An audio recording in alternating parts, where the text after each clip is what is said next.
50 curiositats sobre el Barça de bàsquet. Segona part.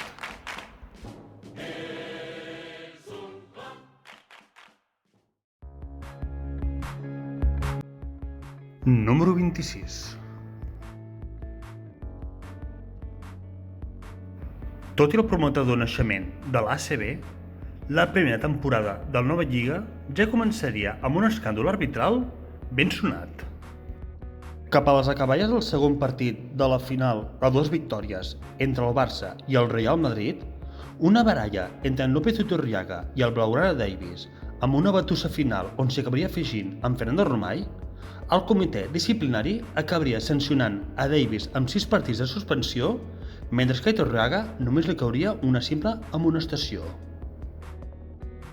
Arrel d'aquella decisió per part del comitè i amb les súpliques del president Núñez perquè no ho fessin, els jugadors del Barça en bloc decidien no presentar-se en el tercer i definitiu enfrontament, fent que el Real Madrid es proclamés campió de la primera lliga ACB de la història per incompareixença del rival amb els resultats de primer partit 65-80 a favor del Barça, segon partit 79-81 a favor del Real Madrid i tercer partit 2-0 a favor del Real Madrid.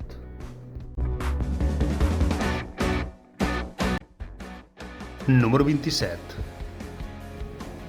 El 1984 també seria recordat per la primera final de la Copa Europa que l'equip blaugrana jugaria. Aquella final l'acabaria perdent 79-73 contra el Banco di Roma, amb Epi amb 31 punts com a jugador del Barça més destacat.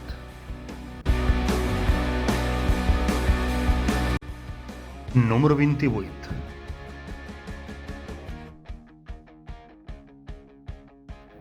El 18 de març de l'any 1986, l'equip de bàsquet del Futbol Club Barcelona per fi guanyaria el seu primer títol europeu conquerint la Recopa Europa després de vèncer a la final a l'Escabló de Pésaro 101-86 amb el gran Chicho Sevillo amb 25 punts com a millor jugador de la final.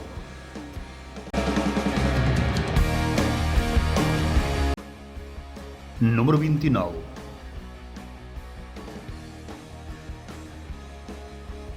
A la temporada 1986-1987, amb l'arribada d'Aito García Reneses com a entrenador i fitxatges com el d'Andrés Jiménez o Audi Norris a l'any següent, el Barça encetaria una època històrica inoblidable encarant 4 lligues seguides i 2 Copes del Rei, la de l'any 1987 i 1988.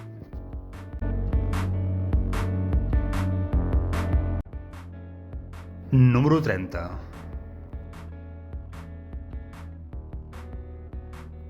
Però si aquell llegendari Barça dels anys 80 va tenir una bèstia negra, aquesta, sens dubte, va ser la jugoplàstica de Split, d'Antonio Kukoc i en Tino Radja. El Barça cauria enfront de l'equip iugoslau a les semifinals de la Copa d'Europa a l'any 1989 i perdria 2 finals consecutives, la de l'any 1990 i de l'any 1991.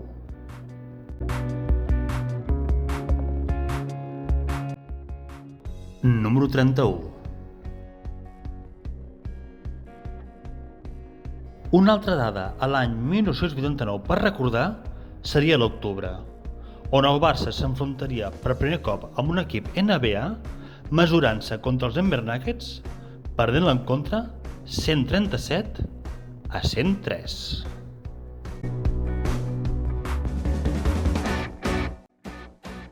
Número 32. La secció de bàsquet del Futbol Club Barcelona, a excepció de les Copes del Rei conquerides el 1991 i 1994, aquesta última, la desena en el còmput particular d'en Juan Antonio Epifanio, patiria una travessera en el desert que duraria ben bé tota la primera meitat dels anys 90. La revolució de la plantilla arribaria a la temporada 1994-1995 amb fitxatges encertats com va ser el cas d'en Xavi Fernández o el d'en Darryl Milton o el retorn d'en Ferran Martínez que havia marxat anys abans al Joventut per discrepàncies amb Aito García.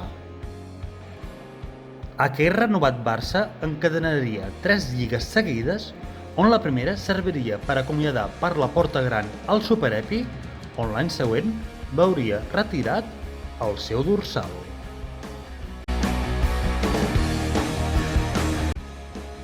Número 33. Però sense cap mena de dubte, el punt més negre d'aquell nou cicle liderat per jugadors com Andrés Jiménez, Salva Díez, Xavi Fernández o Artur Carnichoves arribaria a la final de la Copa d'Europa de París a l'any 1996, on un tap il·legal de Brankovic a José Montero faria perdre aquell títol al Barça per 67-66 davant del Panathinaikos, amb Artur Carnichoves amb 23 punts com a blaugrana més destacat. A la temporada següent, la del 1996-1997, el Barça tornaria a perdre una nova final de la Copa d'Europa, ara amb incorporacions com Rafa Jofresa o Alexander Djordjevic, aquest cas contra l'Olympiakos per 73-58.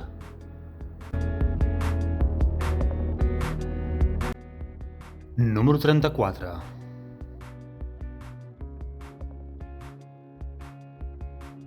I del punt més negatiu dels anys 90, el més positiu. A la final de la Lliga ACB a l'any 1997, el Barça, contra tot pronòstic i amb el factor pista en contra, guanyaria la tercera lliga consecutiva vencent a Madrid el Real Madrid 69-82 amb el lideratge d'Alexander Djordjevic i amb la reivindicació d'una perla del planter, en Roberto Dueñas.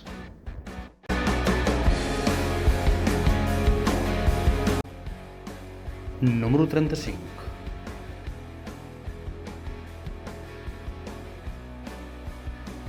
Però el 1997 no només seria l'any del sorgiment d'en Roberto Dueñas. El 23 de novembre, el Barça, davant del Granada, faria debutar a un jove jugador de només 17 anys anomenat Juan Carlos Navarro. En Navarro, en aquell debut, anotaria 10 punts, capturaria 2 rebots i donaria una assistència per acabar amb una valoració de 15.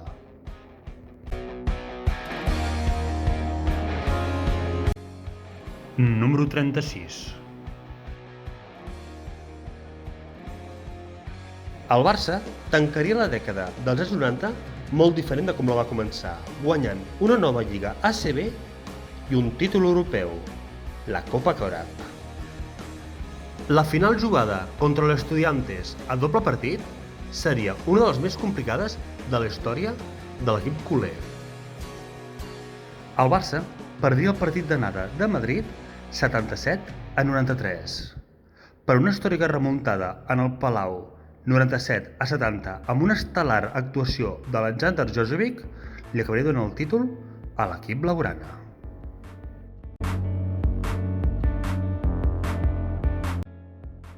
Número 37.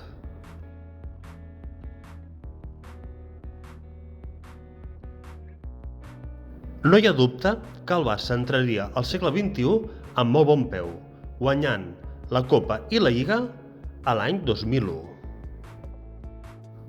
Però a l'equip blaugrana encara li costaria un parell d'anys ben bons per tocar el cel.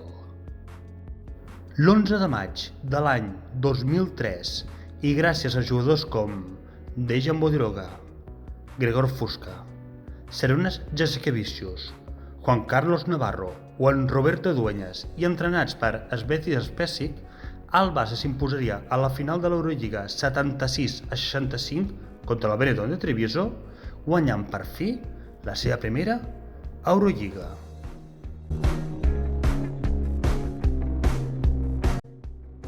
Número 38.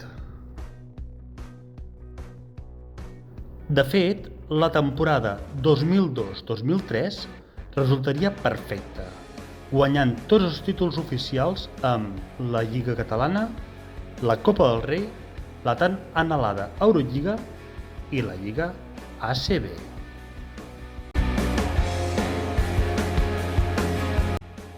Número 39.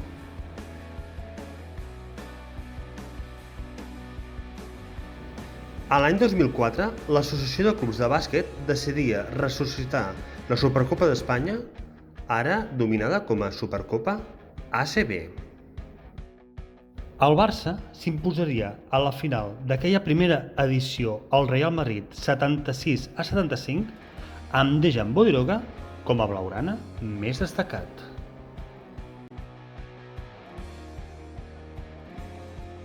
Número 40.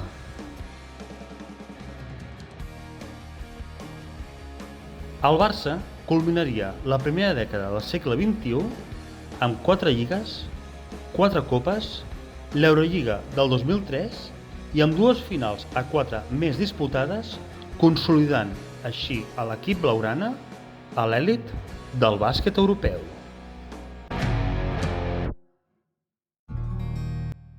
Número 41. Una altra data a destacar dels 10 primers anys del segle XXI seria el 5 d'octubre de l'any 2006. Aquell dia, el Barça es convertiria en el primer equip europeu a guanyar a una NBA, vencent els Philadelphia 76ers 104-99 amb un Lakovic platòric amb 17 punts i una inigualable tasca defensiva.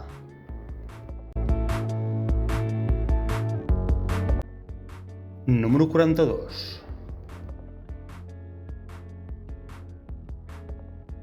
El millor Barça de la història, fins a la gravació d'aquest vídeo, seria l'encarregat de tancar la dècada a la temporada 2009-2010.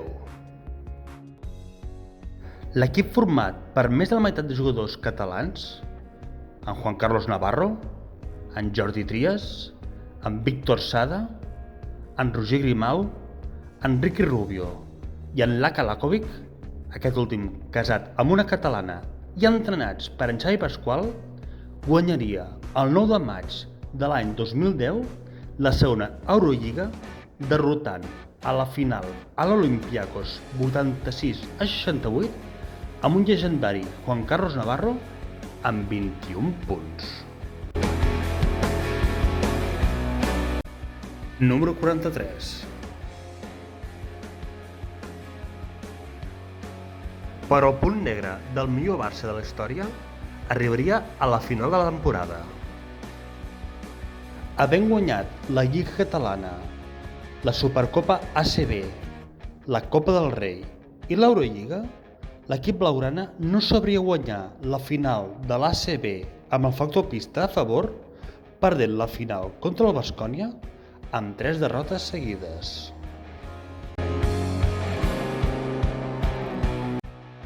Número 44. L'últim capítol gloriós del millor Barça de la història, sense desvirtuar el Barça d'Epi, Solozábal i companyia, arribaria el 7 d'octubre de l'any 2010.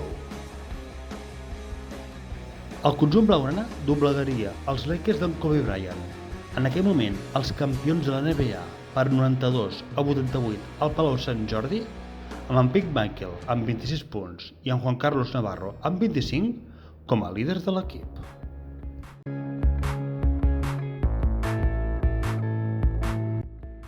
Número 45. Després del Barça dels anys 10, res faria pensar que la dècada dels anys 10 aniria com acabaria anant. Durant la primera meitat de la dècada, els únics èxits a destacar serien una nova victòria contra un equip NBA, els Dallas Maverick, per 99-85 el 9 d'octubre de l'any 2012, i la Lliga ACB conquerida a contrapronòstic i amb el factor pista en contra el Real Madrid a l'any 2014.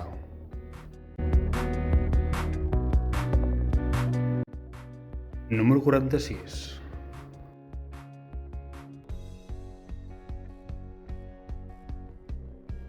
La segona part de la dècada no seria gens bona, amb projectes indefinits, fitxatges desconcertants i poques constants a la plantilla, com eren el cas d'Ante Tomic o d'en Pau Ribas.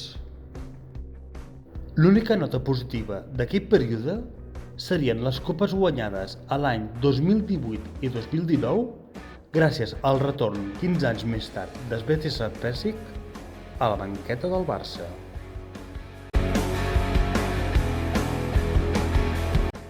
Número 47.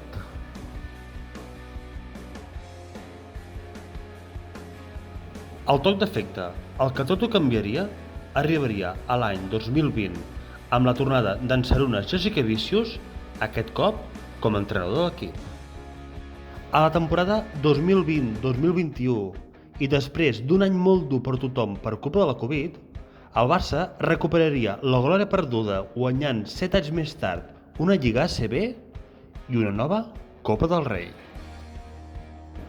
A més, l'equip blaugrana tornaria a jugar una final europea, perdent-la 81-86 contra l'Efes d'Istanbul, amb en Cory Higgins amb 23 punts com a millor jugador del Barça.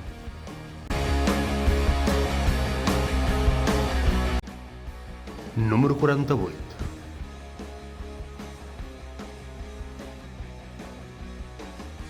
El Barça actual, el de la temporada 2021-2022, està liderat per en Nikola Mirotic, però aquest equip pot presumir de tenir noms com Hayes Davis, Cory Higgins, Brandon Davis, Nick Calates o Roka Jokubaitis, entre d'altres, injust no dir-los tots. I el capità és en Pierre Oriola, un culer confés nascut a l'Urgell. A més, el Barça de Jasikevičius, i a diferència d'altres projectes, ha fet una clara aposta pel Barça B amb en Sergi Martínez com a jugador més destacat.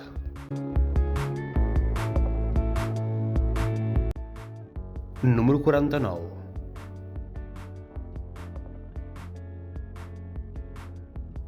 El planter blaugrana ha estat una indiscutible fàbrica de jugadors amb talents com en Juan Antonio Epifanio, també conegut com a Epi, o en Juan Carlos Navarro, que va jugar tota la seva carrera a Can Barça, menys l'any que va voler provar l'NBA. Altres jugadors de renom històric a destacar serien en Nacho Solozábal, en Chicho Sibillo, en Ferran Martínez, en Roger Esteller, en Víctor Sada o en Roberto Dueñas, entre d'altres. Fins i tot podríem arribar a destacar a jugadors del planter que han estat capaços de jugar fins a 3 mitges temporades al primer equip del Barça. Històric, no hi ha dubte.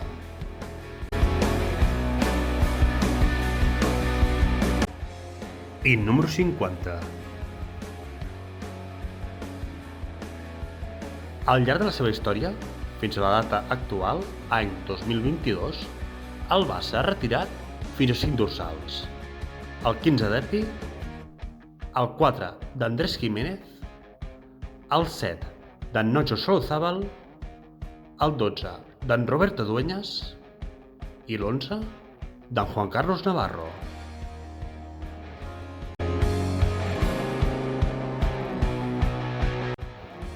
L'equip de bàsquet del Futbol Club Barcelona és, sense cap mena de dubte, i amb tot allò que comporta, la secció més popular de l'entitat. A les assemblees de compromissaris sempre hi ha qui proposa treure la secció ignorant que l'equip ja li va tocar ressuscitar als anys 60 per fervor popular.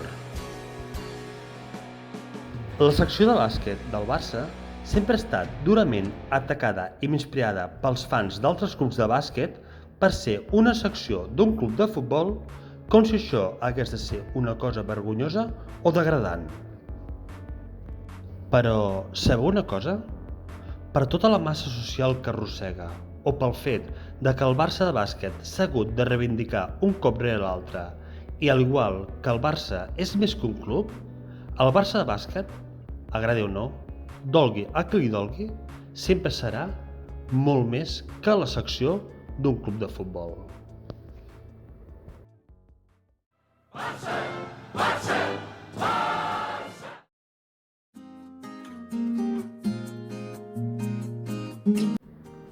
I fins aquí el vídeo d'avui. Si t'ha agradat, sisplau, regala'm un m'agrada, deixa un comentari a la caixa de comentaris i subscriu-te al meu canal. També recorda que pots activar la campaneta perquè t'avisin de les meves futures publicacions.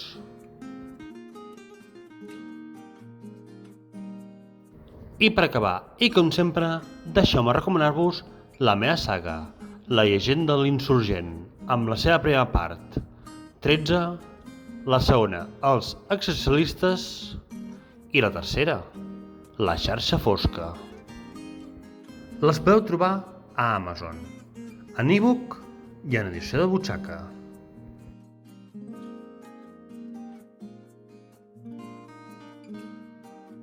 Sí, les últimes 4 imatges és per recordar-vos que de tant en tant sempre hi ha algú que intentarà vendre-us una moto.